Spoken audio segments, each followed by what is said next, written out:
τους αιώνας των αιώνων.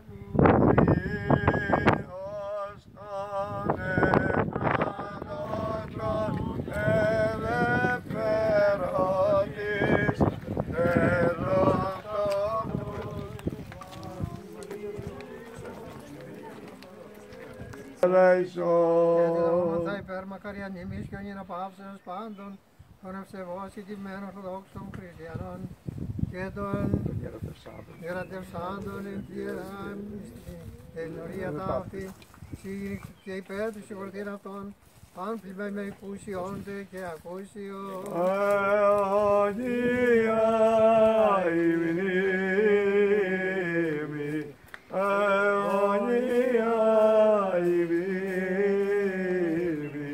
αιωνία αυτόν η μνήμη.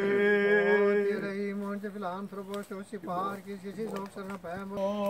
Όσαν εσπί εκ νεκρών θανάτων, θανάτων πατήσας,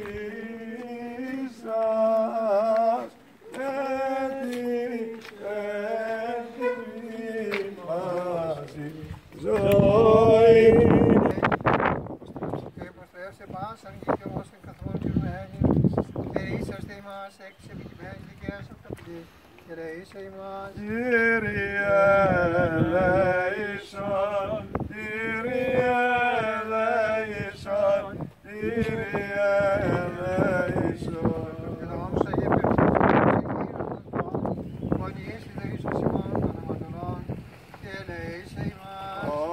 Αμήν. Άμεσα ημών ο Θεός, ο σωτήρ ημών, ελπίς πάντων των θωράτων της γης, και των θωράσιμων μακράν, και ήλιος, ήλιος, γερνογητή, δέσποτον της αμαρτίας ημών,